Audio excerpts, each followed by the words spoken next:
नमस्कार, मैं हूं दीपक शास्त्री और आप देख रहे हैं मेरा YouTube चैनल ज्योतिष गुरु जी। आप सभी का इस चैनल पर बहुत बहुत हार्दिक स्वागत, हार्दिक अभिनंदन। आज हम बात करेंगे तिलचोत व्रत की पूजा विधि क्या होती है। तिलचोत व्रत को अलग अलग नामों से जाना जाता है। कुछ लोग इसको माही चौथ बोलते हैं, कुछ सकट चौथ बोलते हैं, कुछ संकटा चौथ बोलते हैं, कुछ तिलकुटा चौथ बोलते हैं। इसके अलग अलग नाम हैं और ये चौथ के व्रत में बड़े चौथ का व्रत माना जाता है। अधिकांश सभी महिलाएं इस व्रत को करती हैं। 31 जनवरी 2021 को यह व्रत किया जाएगा। तो प्रिय दर्शकों, इस व्रत के शास्त्रीय नियम क्या हैं? इन नियमों का आपको अवश्य पालन करना चाहिए, तभी आपको व्रत का संपूर्ण शुभ फल प्राप्त हो सकता है। और शास्त्रीय आधार पर इस दिन भगवान गणपति की जो पूजा की जाती है, इसकी विधि क्या है, पूजा विधि क्या है तिलचोत व्रत की, इस पर मैं आज आपको विस्तृत जानकारी देने वाला हूं। जानकारी देने से पहले बता दूं, यदि चैनल पर आप नए हैं और आपको इस प्रकार की जानकारी अच्छी लगती है तो आप मेरे चैनल को सब्सक्राइब कर सकते हैं, और यदि वीडियो अच्छा लगता है तो वीडियो को लाइक कर सकते हैं, शेयर कर सकते हैं। देखिए, सबसे पहली बात है 31 जनवरी को जो भी महिलाएं इस व्रत को करना चाहती हैं उनको सूर्य उदय से पहले उठ जाना चाहिए और सूर्य उदय से पूर्व संभव हो तो स्नान भी अवश्य कर लेना चाहिए। खास बात यह है कि इस दिन बाल धोना बहुत जरूरी है। स्नान आदि से निवृत्त होकर के स्वच्छ वस्त्र धारण करें और भगवान गणपति के समक्ष बैठ करके व्रत का संकल्प करें। व्रत का संकल्प कैसे करना है?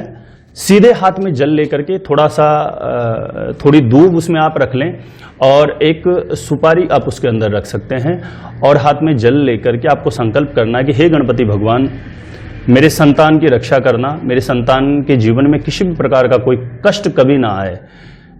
इसके निमित्त मैं आज जो तिलचोत का व्रत है वह संपन्न कर रही हूं। इस प्रकार से बोल करके यह जल आपको किसी कटोरी में छोड़ देना है, यानी पांव में यह जल नहीं आना चाहिए।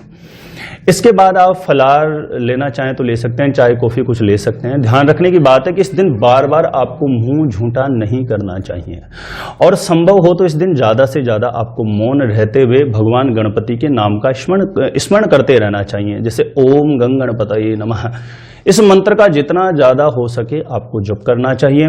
दिन में सोना नहीं चाहिए, झूठ नहीं बोलना चाहिए, क्रोध नहीं करना चाहिए और तामसिक कोई भी वस्तु है तो उसका विशेष करके स्पर्श नहीं करना चाहिए, जैसे लहसुन प्याज आदि। फिर बात आती है इसकी जो पूजा विधि है, विशेष करके सायंकाल के समय होती है। तो 5:30-6 बजे के आसपास आप स्नान करें और फिर से स्वच्छ वस्त्र धारण करके आप तैयार होकर के भगवान गणपति की आपको पूजा करनी है। पूजा कैसे करनी है? एक चौकी के ऊपर लाल या पीला कपड़ा आप बिछा करके भगवान गणपति की कोई भी प्रतिमा हो तो उसको स्थापित करें। पूजा सामग्री में विशेष ध्यान रखने की बात है, तिल और गुड़ से बनी हुई मिठाई अवश्य होनी चाहिए, यानी तिल के लड्डू भी हो सकते हैं या काले तिल की कोई भी बनी हुई मिठाई है तो उसी का इस दिन भोग लगता है, इसलिए ये होना बहुत आवश्यक है। और अन्य पूजा सामग्रियां हैं वह आपके पास होनी चाहिए। रोली मोली चावल, धूप दीप, नैवेद्य में तिल से बनी हुई मिठाई हो गई, पुष्पमालाएं हो गई। दूब का प्रयोग पूजा में इस दिन अवश्य करना चाहिए। तो ये सारी सामग्रियां लेकर के आप बैठ जाएं। सबसे पहले आपको दूब की एक पवित्री बना ले। दूब इकट्ठी करके उसको थोड़ी मोली लपेट करके उसकी एक पवित्री बन जाएगी और उससे बैठ करके सबसे पहले पूजा सामग्री और वहां का जो स्थान है उसको छींटा मार करके आप शुद्ध कर दें। जो पूजा का जो लोटा जिसमें आप जल है उसके अंदर थोड़ा सा गंगा जल अवश्य मिला लें।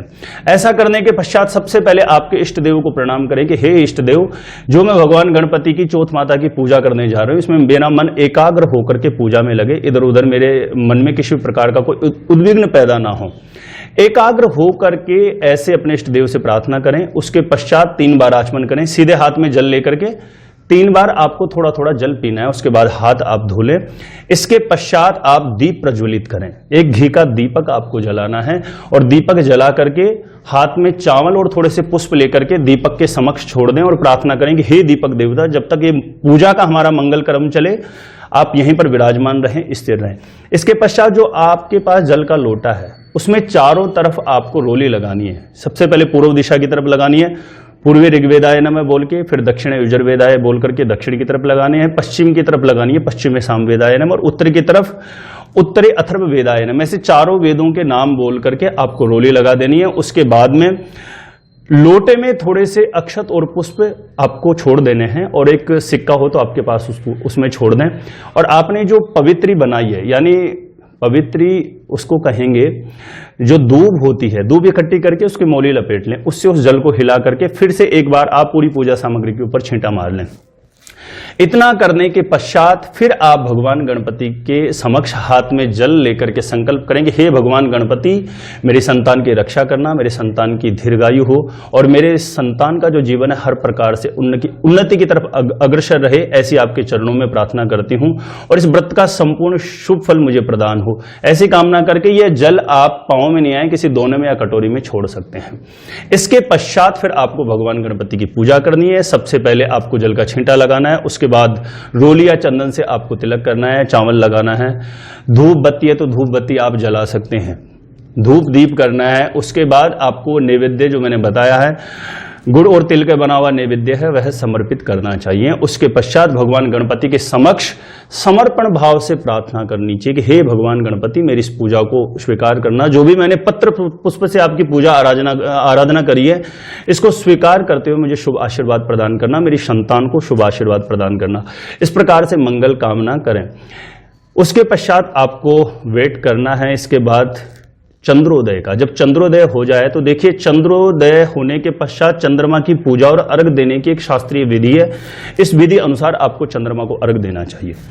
आपको एक लोटे में थोड़ा गंगा जल और कच्चा दूध मिला के रखना है और पूजा सामग्री की जो थाली लगी है उसको लेकर के आपको छत पे जाना है। उसके पश्चात चंद्रमा का जब आपको दर्शन हो तो चंद्रमा को देखते हुए उनको प्रणाम करना है सबसे पहले और उनसे प्रार्थना करनी है अपने जीवन के और अपने संतान के जीवन की मंगल कामना के लिए चंद्रदेव से प्रार्थना करें।